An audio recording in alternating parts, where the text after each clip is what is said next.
Salam Bapak Ibu yang dikasihi dalam nama Tuhan Yesus Kristus. Kita boleh berjumpa kembali di dalam memperingati hari kenaikan Kristus Yesus. Pada saat ini kita boleh bersukacita, bersyukur karena kemahakuasaan Tuhan yang begitu ajaib dan begitu luar biasa.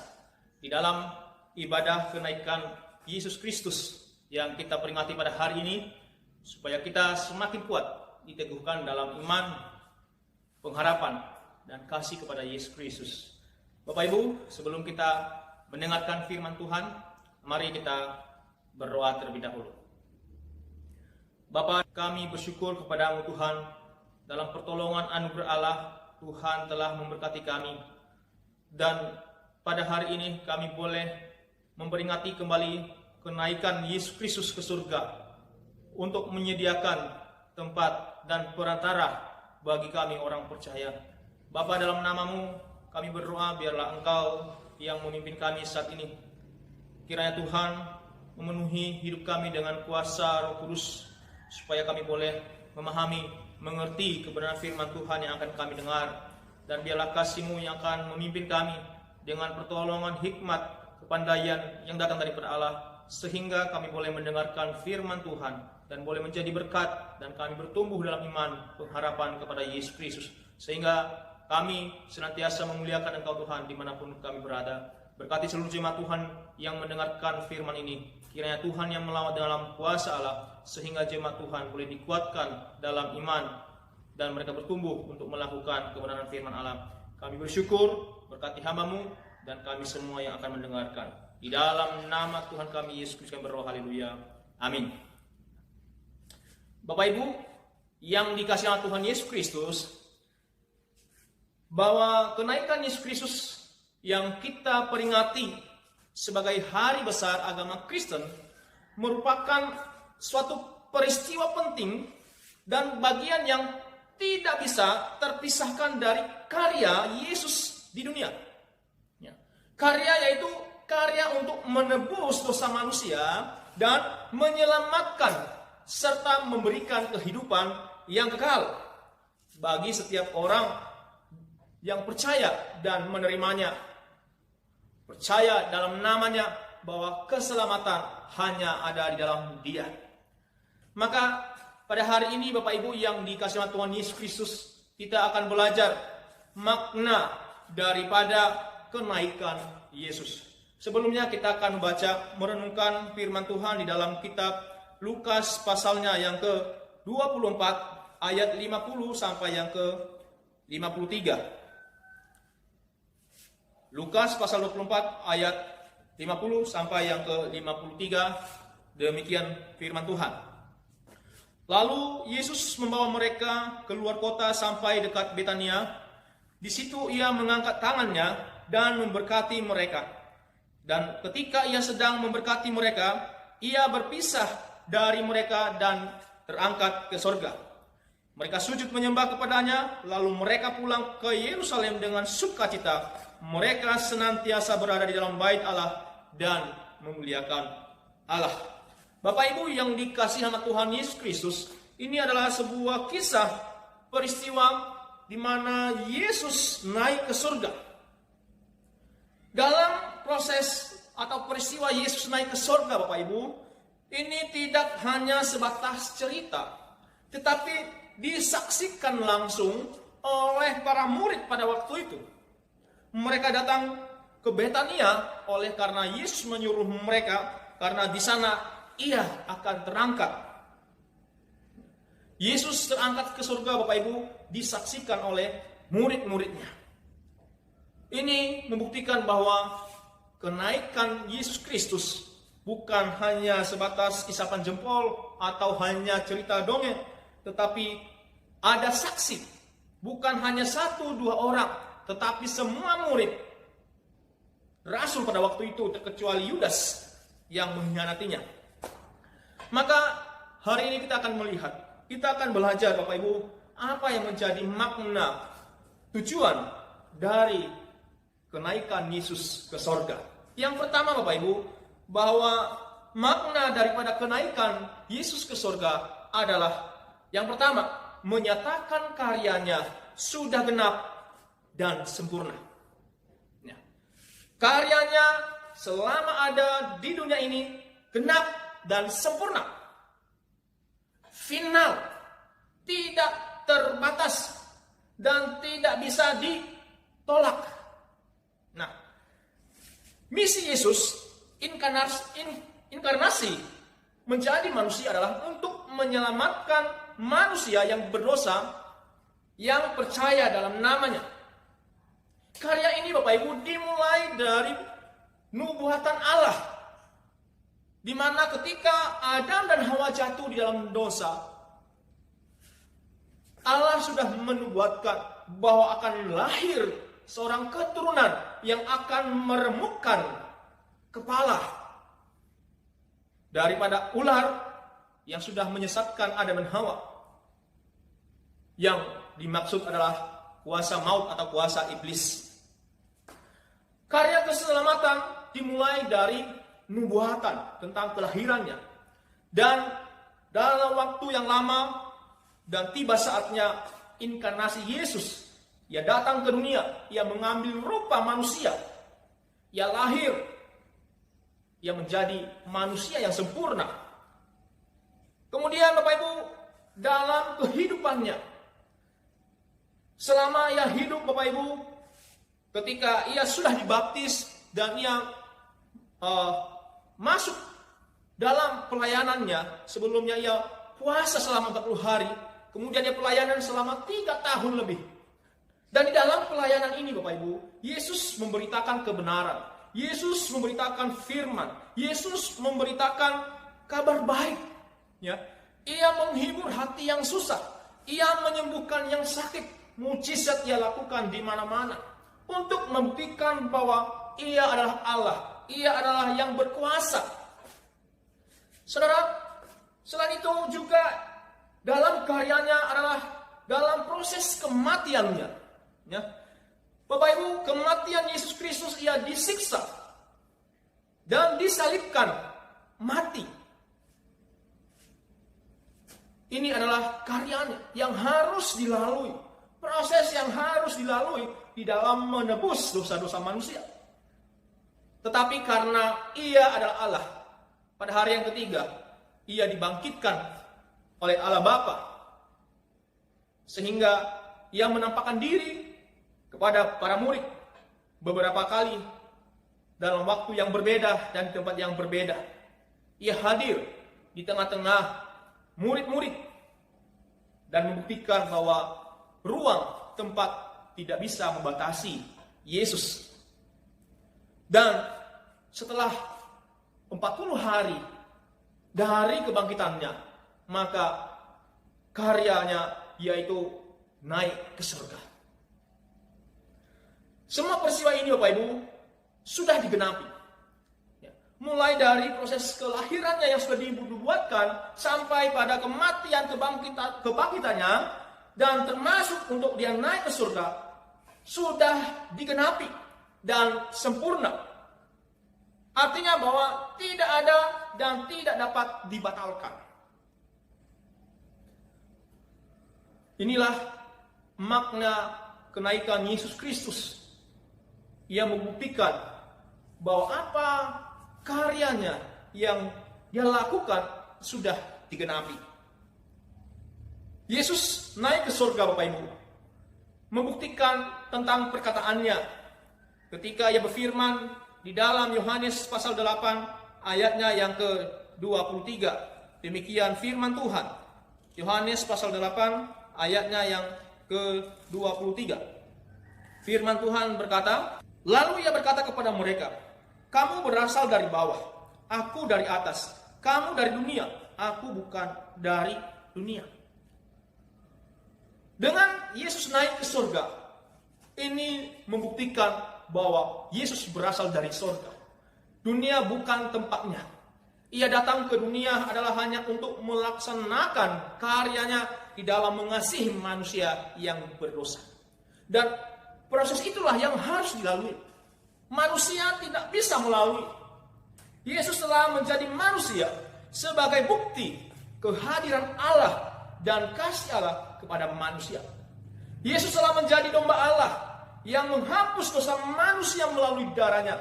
Ia mati di atas kayu salib, menerima hukuman sebagai ganti manusia. Kenapa? Karena manusia tidak mampu menerima hukuman tersebut yang dilalui seperti Yesus. Dan bukan hanya itu saja Bapak Ibu, ia juga sekaligus menjadi imam besar agung sebagai perantara kepada Allah Bapa. Firman Tuhan katakan di dalam Ibrani pasal yang ke-7 ayat yang ke-27 berfirman demikian. Ayat 26 sampai yang ke-27. Sebab imam besar yang demikianlah yang kita perlukan, yaitu yang saleh, tanpa salah, tanpa noda, yang terpisah dari orang-orang berdosa dan lebih tinggi daripada tingkat-tingkat sorga, yang tidak seperti imam-imam besar lain, yang setiap hari harus mempersembahkan korban untuk dosanya sendiri, dan sesudah itu barulah untuk dosa umatnya. Sebab hal itu telah dilakukannya satu kali untuk selama-lamanya, ketika ia mempersembahkan dirinya sendiri sebagai korban. Inilah karya Yesus yang sudah ia genapi. Ia lahir sebagai manusia, ia mati, ia menerima hukuman yang seharusnya ditimpakan kepada kita manusia yang berdosa. Tetapi yang rela menerima itu. Dan bukan hanya itu, seperti firman Tuhan yang kita baca, ia sudah menjadi imam besar yang menjadi perantara di hadapan Allah. Jemaat Tuhan yang dikasihi Tuhan Yesus Kristus, apa yang perlu kita pelajari di sini? Yaitu kita sangat bersyukur. Kita sangat bersyukur kepada Allah. Karena tanpa karya Yesus, tanpa kehadirannya ke dunia ini, kita tidak bisa selamat. Kita tidak bisa menerima hidup yang kekal. Artinya bahwa kita adalah hanya orang-orang yang siap untuk dibinasakan. Tetapi ketika Yesus turun ke dunia, ia menyatakan dirinya sebagai Allah yang penuh kasih kepada manusia. Ia rela mati di atas kayu salib supaya saudara dan saya yang percaya dalam namanya diselamatkan. Bukan hanya saja diselamatkan, diampuni dosanya dan menjadi keluarga Allah. Ini sebuah peristiwa yang luar biasa Bapak Ibu, yang patut kita bersyukur kepada Tuhan, bahwa melalui karya Yesus kita memperoleh kehidupan yang kekal. Kita boleh menikmati kehidupan. Maka dalam kesempatan ini Bapak Ibu yang dikasihi Tuhan Yesus Kristus, ketika kita boleh mendengarkan firman Tuhan ini, mari kita merenungkan kembali bagaimana Tuhan mengasihi kita semua. Meskipun kita tidak layak menerima kehidupan kekal itu, tetapi ia berikan dengan cuma-cuma, asal saudara dan saya kita menerimanya, mengakuinya sebagai Tuhan dan Juru Selamat hidup kita. Inilah yang pertama Bapak Ibu, makna daripada kenaikan Yesus Kristus, bahwa ia menyatakan karyanya sungguh sempurna dan genap, final, tidak ada yang bisa membatalkannya. Yang kedua, firman Tuhan katakan di dalam Yohanes pasal 14, Yohanes pasal 14 ayat 1 sampai yang ke-3. Dengan perikop rumah Bapa. Firman Tuhan berkata demikian. Janganlah gelisah hatimu, percayalah kepada Allah, percayalah jugalah kepadaku. Di rumah Bapakku banyak tempat tinggal. Jika tidak demikian, tentu aku mengatakannya kepadamu. Sebab aku pergi ke situ untuk menyediakan tempat bagimu. Dan apabila aku telah pergi ke situ dan telah menyediakan tempat bagimu, aku akan datang kembali dan membawa kamu ke tempatku, supaya di tempat di mana aku berada, kamu pun berada. Yang kedua Bapak Ibu, makna daripada kenaikan Yesus Kristus ke surga adalah untuk menyediakan tempat bagi setiap orang percaya. Bapak Ibu, Yesus naik ke surga karena dari sanalah ia datang. Karena dari sanalah ia berasal. Hanya dialah yang tahu jalan ke sana. Ketika Yesus mengatakan tentang kematiannya, di pasal sebelumnya di dalam Yohanes pasal 13 Bapak Ibu, tentang Yesus menyampaikan bagaimana ia harus mati. Maka murid-murid mulai khawatir Bapak Ibu. Mulai gelisah. Kenapa? Karena Yesus akan meninggalkan mereka. Dan murid-murid ketika mereka mengikut Yesus, mereka sudah meninggalkan segala sesuatu. Apa yang mereka miliki, apa yang menjadi pekerjaan mereka sebelumnya, bahkan keluarga mereka mengikut Yesus. Tetapi di akhir kebersamaan mereka, Yesus memberitahukan bagaimana ia harus mati.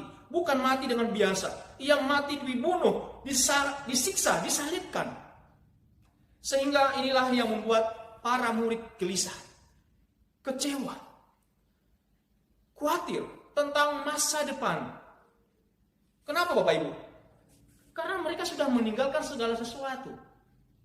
Dan bagaimana mereka harus hidup seterusnya? Karena orang yang mereka andalkan akan pergi juga. Bahkan harapan mereka untuk memulihkan bangsa Israel ternyata tidak sesuai dengan impian mereka. Dan ini Bapak Ibu dibuktikan ketika para murid sebelum mereka berpisah. Dan dikisahkan di dalam kisah para rasul Bapak Ibu, para murid bertanya, ya. Para murid bertanya kepada Yesus, kisah rasul pasal 1 ayat 7. Ayat 6, ya, kisah rasul pasal 1 ayat 6. Maka bertanyalah mereka yang berkumpul di situ, "Tuhan, maukah Engkau pada masa ini memulihkan kerajaan bagi Israel?" Bapak Ibu, ketika para murid mendengarkan Yesus akan meninggalkan mereka, maka mulailah murid gelisah. Mulailah para murid kehilangan harapan. Kenapa? Karena orang yang mereka andalkan akan pergi. Tetapi Yesus hiburkan para murid di dalam firman Tuhan yang baru kita baca di dalam Yohanes pasal 14 ayat 1 sampai yang 3. Ia berkata bahwa janganlah gelisah hatimu. Bapak Ibu, Yesus menekankan kepada para murid tentang jangan gelisah, jangan khawatir, dan dikatakan janganlah gelisah hatimu. Bapak Ibu, Yesus tahu keberadaan para murid pada waktu itu. Mereka sedang gelisah tentang masa depan mereka. Mereka sedang khawatir. Tapi Yesus katakan janganlah gelisah hatimu. Karena aku pergi ke sana untuk menyediakan tempat bagimu. Ya. Yesus menghibur mereka dengan menjadikan rumah kekal di sorga. Ya. Segala sesuatu disediakannya. Dan bukan buatan tangan manusia. Bukan sementara. Tetapi sifatnya abadi dan dinikmati selamanya. Inilah yang Yesus janjikan kepada para murid. Supaya apa yang menjadi kegelisahan mereka ketika mendengar tentang kematian Yesus? Jangan sampai mereka putus harapan. Tetapi ada janji Tuhan tentang kehidupan, keselamatan. Yaitu Tuhan telah menyediakan tempat bagi setiap orang percaya. Ia menyediakan tempat karena Kristus telah naik ke surga. Kita tidak lagi menantikan surga sebagai harapan kosong. Tetapi dengan kepastian yang penuh keyakinan telah berada di sana. Artinya Bapak Ibu yang dikasihi Tuhan Yesus Kristus, keberadaan kita di dunia hanya sementara. Maka firman Tuhan katakan di dalam Efesus pasal 2. Efesus pasal 2 ayat 19, firman Tuhan berkata demikian. Demikianlah kamu bukan lagi orang asing dan pendatang, melainkan kawan sewarga dari orang-orang kudus dan anggota-anggota keluarga Allah. Artinya Bapak Ibu bahwa Tuhan sudah menjamin bahwa kehidupan kekal menjadi milik setiap orang percaya dalam namanya. Dan setiap orang-orang kudus ini berkumpul menjadi keluarga besar dalam kerajaan Allah. Bapak Ibu yang dikasihi Tuhan Yesus Kristus, jangan kita ragu untuk meninggalkan apa yang menghalangi kita untuk beribadah kepada Tuhan. Jangan kita merasa rugi Bapak Ibu untuk meninggalkan pekerjaan kita sesaat untuk kita bersekutu kepada Tuhan. Berikanlah waktu kita untuk kita beribadah bersama di depan Tuhan, untuk berdoa, untuk memuji Allah. Setiap ibadah-ibadah yang kita rayakan, hendaknya kita datang beribadah. Jangan kita merasa rugi. Kenapa? Karena akhir daripada kesetiaan kita, Bapak Ibu, adalah kehidupan yang kekal. Tuhan sudah menyediakan tempat. Dari firman Tuhan yang sudah kita baca dalam Yohanes pasal 14, dikatakan di sana bahwa banyak tempat. Artinya Bapak Ibu, tidak seperti kehidupan kita di dunia ini sementara. Ada hanya menyewa tempat, hanya hidup di kos. Tetapi kehidupan di sorga, kita akan memiliki tempat yang abadi, yang tidak pindah-pindah, dan kita akan nikmati selamanya. Maka mari kita hidup untuk setia kepada Tuhan. Kenapa? Karena kehidupan kita sebagai orang percaya tidak sia-sia. Karena Allah atau Yesus Kristus sudah menjamin terlebih dahulu tentang tempat di mana kita berada ketika kita percaya dalam namanya. Yang ketiga Bapak Ibu, makna daripada kenaikan Yesus Kristus ke sorga adalah kita membaca di dalam Yohanes pasal 14 ayat 15 sampai yang ke 30. Yohanes pasal 14 ayatnya yang 15 sampai yang ke 31 Bapak Ibu. Di sana dijelaskan tentang Yesus menjanjikan penghibur. Nah, yang ketiga, makna daripada kenaikan Yesus Kristus adalah mengutus Roh Kudus sebagai penghibur atau penolong datang menyertai orang percaya. Ya. Mengutus Roh Kudus sebagai penghibur, penolong yang menyertai setiap kehidupan orang percaya. Bapak Ibu, Roh Kudus adalah pribadi Allah Tritunggal. Nah, pentingnya peranan Roh Kudus dalam kehidupan orang percaya adalah di dalam Yohanes pasal 14 ayat 15 di sana dijelaskan, "Jikalau kamu mengasihi aku, kamu akan menuruti segala perintahku. Aku akan minta kepada Bapa dan Ia akan memberikan kepadamu seorang penolong yang lain supaya Ia menyertai kamu selama-lamanya." Bapak Ibu, kenapa Yesus naik ke surga? Roh Kudus turun. Roh Kudus akan menjadi penolong yang akan selalu menyertai kehidupan kita orang yang percaya. Allah akan mengutus Roh Kudus dalam nama Yesus sebagai penolong bagi setiap orang percaya. Itulah yang akan menyertai selama-lamanya. Pentingnya Roh Kudus, Bapak Ibu, karena Roh Kudus yang akan mengajarkan segala sesuatu dan mengingatkan semua yang firman, ya, dan mengingatkan semua firman yang dikatakan Yesus. Yohanes pasal 14 ayat 26 berkata demikian. Tetapi penghibur, yaitu Roh Kudus yang akan diutus oleh Bapa dalam namaku, Dialah yang akan mengajarkan segala sesuatu kepadamu dan akan mengingatkan kamu akan semua yang telah kukatakan kepadamu. Roh Kudus begitu penting kehadirannya bagi setiap orang percaya. Karena Roh Kuduslah yang akan mengajarkan segala sesuatu kepada kita dan mengingatkan setiap firman Tuhan yang sudah kita dengar. Maka Bapak Ibu, sangat penting sekali kita meminta kepada Bapa supaya Roh Kudus selalu ada di dalam kehidupan kita. Roh Kudus, Bapak Ibu, kalau kita melihat bahwa Roh Kudus bisa undur daripada kehidupan manusia oleh karena manusia mendukakan Roh Kudus, yaitu ketika kita menghujat Roh Kudus, kata firman Tuhan, atau oleh karena hati yang keras, maka Roh Kudus bisa undur daripada hati orang percaya. Padahal Roh Kudus adalah untuk menyertai kehidupan orang percaya dan untuk mengajarkan kepada kita tentang kebenaran. Sekali lagi Bapak Ibu, Roh Kudus tidak bisa bekerja bagi orang-orang yang mengeraskan hati. Maka jemaat Tuhan yang dikasihi Tuhan Yesus Kristus, mari kita menyerahkan kehidupan kita untuk kita dibimbing di dalam Roh Kudus Tuhan. Saudara, ketika Roh Kudus Tuhan ada dalam kehidupan kita, Ia akan terus mengingatkan kita.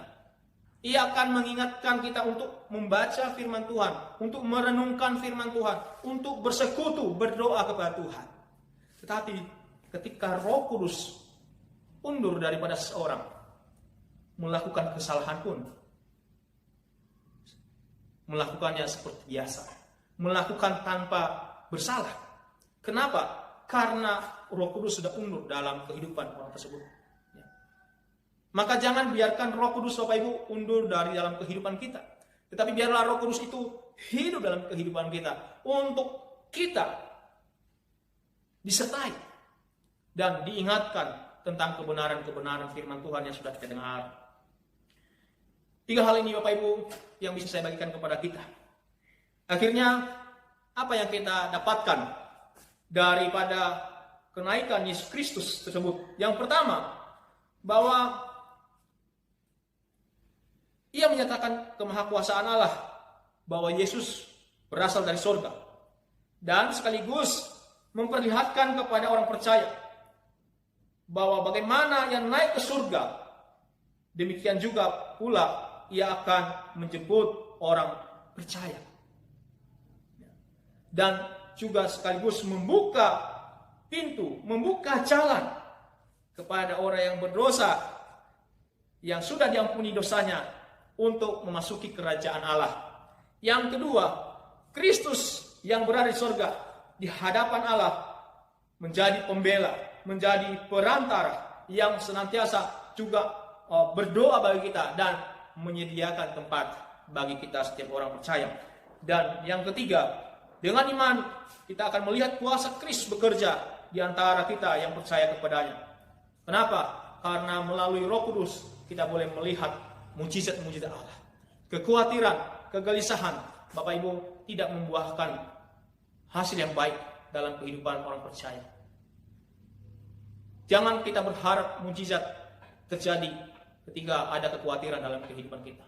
Hanya karena iman kepada Yesus Kristus, hanya oleh karena kepercayaan kepada Yesus Kristus, kita boleh menikmati kehidupan setiap hari dan di dalam menjalani kehidupan.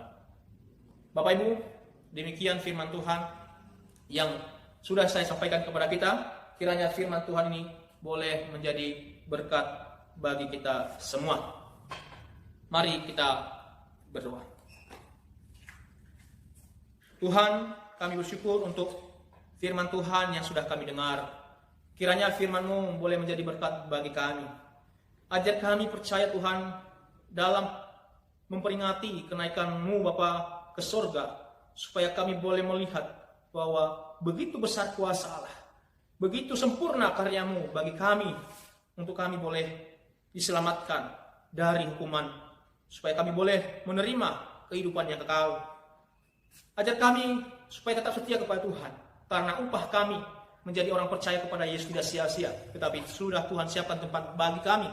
Dan biarlah Roh Kudus Tuhan senantiasa membimbing kehidupan kami. Materikan firman Tuhan dalam hidup kami. Biarlah itu menjadi rema yang akan berbicara kepada kami setiap saat, setiap waktu dimanapun kami berada, supaya kami boleh menyaksikan perbuatan-perbuatan Tuhan yang ajaib. Bapa, kami berdoa saat ini untuk seluruh jemaat Tuhan yang ada di Immanuel Nangang Merakai. Berkati mereka dalam nama Yesus Kristus. Kiranya Tuhan yang menolong. Biarlah Tuhan yang menambah-nambahkan iman, kepercayaan dan kebenaran Allah, Roh Kudus Tuhan yang terus membimbing kehidupan jemaat Tuhan. Biarlah terus berpegang teguh kepada dalam kebenaran dan dalam pengajaran. Berkati jemaat Tuhan. Biar di masa pandemi ini Tuhan, untuk kami diuji sejauh mana kepercayaan kami, sejauh mana kami berserah pada pemeliharaan Tuhan. Berkati supaya jemaat-Mu tetap melakukan apa yang menjadi kehendak Allah di dalam kehidupan mereka. Pekerjaan usaha mereka, profesi apapun yang sudah Tuhan percayakan kepada mereka. Baik yang bekerja di pemerintahan, Tuhan berkati. Yang bekerja dalam usaha, berkati dalam nama Yesus Kristus. Bahkan setiap usaha pekerjaan mereka Tuhan, biarlah Tuhan yang berkati. Biarlah melalui Tuhan Engkau mencurahkan berkat-Mu bagi jemaat Tuhan, sehingga mereka boleh merasakan kasih Allah yang begitu luar biasa, dan mereka hidup oleh karena pertolongan Tuhan. Kami berdoa bagi jemaat Tuhan yang sakit, di dalam nama Yesus Kristus Tuhan sembuhkan. Engkau jamah dengan darah-Mu yang kudus, bilur-Mu Tuhan itulah yang menyembuhkan. Apapun penyakit yang sedang dialami, di dalam nama Tuhan Yesus Kristus Engkau sembuhkan, dan biarlah kuasa Allah yang bekerja. Tuhan yang menghiburkan setiap hati jemaat Tuhan, berikan kekuatan dan harapan dalam Kristus Yesus, bahwa di dalam Tuhan ada pengharapan, ada kasih. Berkati setiap jemaat Tuhan supaya tetap berpegang kepada kehendak Allah. Tuhan Yesus Kristus, biarlah Tuhan yang menolong mereka, yang lemah Tuhan kuatkan, yang sakit Tuhan sembuhkan, yang takut diberikan pengharapan yang baru di dalam Kristus Yesus. Damai sejahtera Allah menaungi setiap jemaat Tuhan. Bapa, kami berdoa untuk bangsa negara kami. Tak henti-hentinya kami mohon belas kasihan daripada Tuhan untuk memberkati negara kami. Kiranya Tuhan memulihkan dari segala sakit penyakit, dari segala kehidupan ekonomi dan juga kehidupan sosial. Berkati setiap orang yang sudah terjangkit COVID-19 di dalam nama Yesus Kristus, Tuhan sembuhkan, berikan pemulihan. Dan bagi mereka yang berduka, Tuhan hiburkan supaya mereka semakin mendekatkan diri kepada Bapa dan senantiasa berharap dalam pertolongan Tuhan. Berkati negara kami, pemerintah kami, berkati dalam nama Yesus Kristus, mulai dari presiden dan wakil presiden, seluruh jajaran menteri, dan seluruh orang-orang yang terlibat dalam pemerintahan, mulai dari pemerintah daerah sampai ke pelosok-pelosok RT sekalipun. Tuhan berkati dalam nama Yesus Kristus. Biarlah mereka melakukan semua tugas mereka. Mereka menjadi wakil Tuhan di dalam mengayomi, di dalam memberkati setiap rakyat yang ada di Indonesia Tuhan. Terima kasih. Kami berdoa untuk seluruh anak-anak Tuhan dimanapun mereka berada. Setiap para misionaris, hamba-hamba Tuhan yang melayani di dalam kesulitan-kesulitan, Tuhan berkati. Tantangan-tantangan pelayan, Tuhan memberkati. Berikan harapan bahwa pelayanan kami tidak sia-sia, tetapi banyak jiwa dimenangkan di hadapan Tuhan. Kami berdoa untuk Sinode GPSK, berkati dalam nama Yesus Kristus. Para pemimpin pusat diberkati oleh Tuhan, para pengurus daerah diberkati oleh Tuhan, hamba-hamba Tuhan yang melayani setiap gereja lokal diberkati Tuhan dalam pimpinan dan kuasa Allah. Para pengurus gereja yang melayani setiap gereja lokal juga diberkati oleh Tuhan. Terima kasih Tuhan, kami bersyukur kepadamu dan kami terus menyerahkan kehidupan kami ke dalam tangan Tuhan. Biarlah Tuhan yang menolong dan menopang kehidupan kami. Terima kasih Bapa, inilah doa permohonan kami, hanya kami panjatkan di dalam nama Tuhan Yesus Kristus. Haleluya. Amin. Jemaat Tuhan, arahkanlah hatimu dan marilah kita menerima berkat daripada Tuhan kita. Tuhan memberkati engkau dan melindungi engkau. Tuhan menyinari engkau dengan wajah-Nya dan memberi engkau kasih karunia. Tuhan menghadapkan wajah-Nya kepadamu dan memberi engkau damai sejahtera. Amin. Ibadah kita selesai. Tuhan Yesus memberkati. Sampai berjumpa kembali di lain waktu. Amin.